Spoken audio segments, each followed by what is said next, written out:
Welcome to the Christian Woman Leadership Podcast, where we hope to inspire you to embrace your God-given gifts, skills, and passions in order to lead with confidence. We want you to remember that you are fearfully and wonderfully made in the image of God, and you are fully loved by Him. You have been designed on purpose by God with unique gifts and passions in order to love and lead those around you. I'm your host, Esther Littlefield. And I'm Esther's co-host, Holly Kane. Together, we chat about important issues that Christian women leaders face. In addition, we interview other women just like you who lead in various roles, from church to community to business. Through this podcast, we offer you encouragement, tools, and resources to help you on your leadership journey.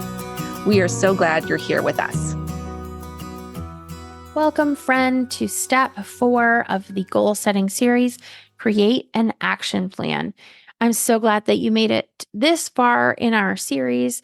And so today you've made it to the last step. And this is where it all culminates to actually getting our goals accomplished, creating an action plan. So let's dive right in. Most people are willing to set goals. That's easy enough for them. But a lot of people stop there and they just hope that their goals happen. But we know that they are not going to happen. They're not going to become a reality until we actually plan them out. And that's exactly what we're talking about today, creating our action plan. Now, the two main pieces of creating an action plan are going to be action steps and habits. And most often your goal is going to need a little bit of both. So let's actually break down what I mean by action steps and habits. So an action step, oftentimes a goal is going to have a variety of different actions that you're going to need to take in a certain order to complete a goal. And often they're dependent upon each other. For example, if you want a garden, you can't plant the seeds until you prepare the soil. But other steps, other goals are going to need lots of the same action over and over again. For example, if you want to be able to run a 5K, you're going to need to go for a walk daily. And this is where a habit comes in. So action steps are often different actions you need to take in a certain order, and habits are often the same action that you need to take over and over and over again. So let's talk about how we can actually break down a goal and use our action steps and habits to complete it. So number 1, we're going to write down all the steps of the goal in order. We're going to make sure we get everything down on paper. We're going to write it all out. This could be a little overwhelming, but it's a good idea to make sure that you have everything detailed out to the best of your knowledge right now. Now, after you've done that, you're going to set up milestones that are on a timeline. That means you're going to group your steps in your plan into chunks that will make you reach milestones. I'll give you some examples of this in a moment, but just go with me on this. And each of those milestones need to be set on a timeline.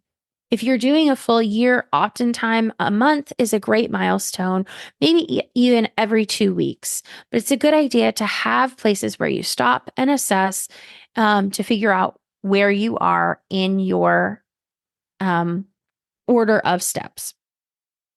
Number 3, you're going to want to identify the action steps that you're going to need to complete under each of those milestones, or you're going to need to identify the habit that you're going to need to create to get to that milestone.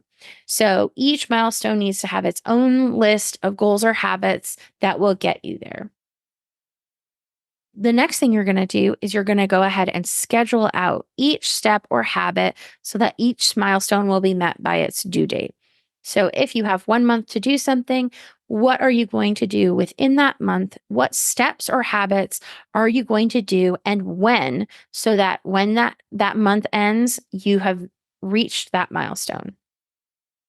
Number 5, you are going to make sure that you plan for holidays, vacations, and some buffer, just in case you get sick or get sidetracked. So make sure that when you're planning, you are thinking about that, especially with your milestones, making sure that they are right-sized for the amount of time that you have to do them. And then lastly, you are going to reflect, adjust, revise, and repeat. What I mean by that is at each milestone, you are going to reflect over what has happened during that last period of time, that last month or 2 weeks, whatever. And you're going to assess how you did. Did you reach the goal? Did you not reach the goal? What was an obstacle that you had to overcome? What made it difficult? Did you plan incorrectly? Then you're going to adjust based on your reflection. Do I need to do something different? Based on that adjustment, you're going to revise your future plan for the next milestone, for the next month, whatever that amount of time is, you're going to revise. And then you are going to repeat this step at the next milestone. All right, so let's use a real life example. We're going to use a pretty simple one and then a more in depth one. So let's say that your goal is to read 100 books by the end of the year. This is actually a pretty easy one because we can just do some simple math. There are 52 weeks in a year, so we give ourselves a little bit of buffer. We can reasonably say that if we read 2 books a week, we're going to achieve our goal. 2 books a week times 50 weeks a year gives us 100 books. But there's going to be some habits that need to be made. You're going to need to set aside some reading time each day to be able to make sure that you are able to get your 2 books read each week. So the action step here is read 2 books a week. And the habit is I'm going to set aside 30 minutes a day at 7 a.m. to read. So we've broken this down. And now after 1 month, let's say we've set our milestones for every single month. We want to make sure that as we go through the year, we have 12 stopping points where we can say, this is going well or it's not going well. We're going to sit down and we're going to reevaluate. Did we actually do what we said we were going to do in that time frame? Did we hit the milestone? So month 1, did I read 8 books? Yes or no? Then we're going to say, okay, I didn't. I only read 6 books. So now I need to find a spot where I'm going to put 2 more books in the rest of the year. And so we're going to readjust, reevaluate, and change what our next month is. Maybe instead of reading 8 books next month, we're reading 9. And we're going to change the habit a little bit from reading at 7 a.m.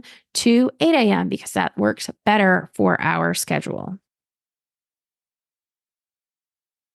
All right, so let's do a little bit more of a difficult example. And I'm not going to flesh this out 100%. I'm only going to do the first few milestones just so you get the idea. But the goal here is to grow 10% of the food our family needs for the year. All right, so I'm going to go ahead and write down all the steps that I feel like I need. I'm going to break it up into different milestones and I'm going to assign steps to each milestone to make sure that each one has the correct action steps assigned to it. So, for example, I've got 3 milestones here. 1 is research, 2 is planning, and 3 is securing my resources for the garden that I want to create. So under milestone 1, under research, number 1, I'm going to figure out how much 10% of our food we need for a year actually is, so I know what I need to grow. Number 2, I'm going to do some research on growing my own food. Number 3, I'm going to consult some experts and talk to them and perhaps even bring them in to assess my space and talk to me about what it's going to look like. Does it even make sense? Can I even do it on my yard or the plot of land that I have? So all those 3 things are going into milestone 1, which is research. Now, milestone 2 is planning. So I'm going to plan the physical space for the garden, the storage for tools, canning. I'm going to plan the timeline of when I'm going to plant. Then I'm going to figure out what I'm going to plant, where on the land I actually need to plant it. All right. And then milestone 3, I'm going to secure the resources needed to create the garden. I'm going to hire help to get the beds ready. I'm going to buy a shed where I can put my tools. Probably going to have to buy tools. I'm going to buy seeds or bulbs or what have you, whatever I need to actually get something growing in my garden. Now, the cool thing about this is that, it's not necessarily going to be that I can do this in even timeframes. I might not be able to do January, research and then February planning and then March, growing, because I need to be able to really look at the timeline and how things grow and when I need to be doing certain things. So, a lot of the time at the beginning of the year is going to be spent planning and researching. And then I'm going to have a short window where I need to create a lot of action. So, what I'm going to do next is after I have all these things created, I'm going to go ahead and schedule it all.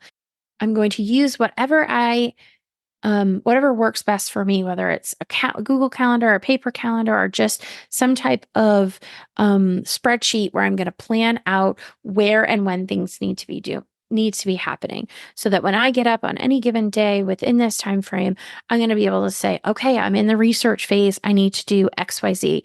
Or, all right, I'm in milestone 2. I'm planning. I need to do XYZ because I've got this all planned out.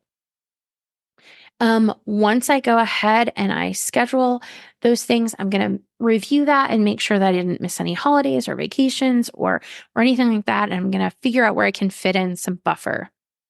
And then I'm going to set within those milestones and the schedule time to review, reflect, and readjust anything as I see fit as I move forward. So that's a little bit more of an in-depth goal. And obviously, I didn't even scratch the surface on it, but hopefully, you're sort of lifting out the steps that I'm taking to actually get this done. All right, so I'm going to end this episode with giving you a few little tips that might be helpful for you as you go through this. Number one is accountability. Having someone that's done it before, someone that can actually call you up and say, hey, how's that garden going? Or, hey, how many books have you read this week? Will help you actually stay on track with your goals. Number 2 is going to be flexibility.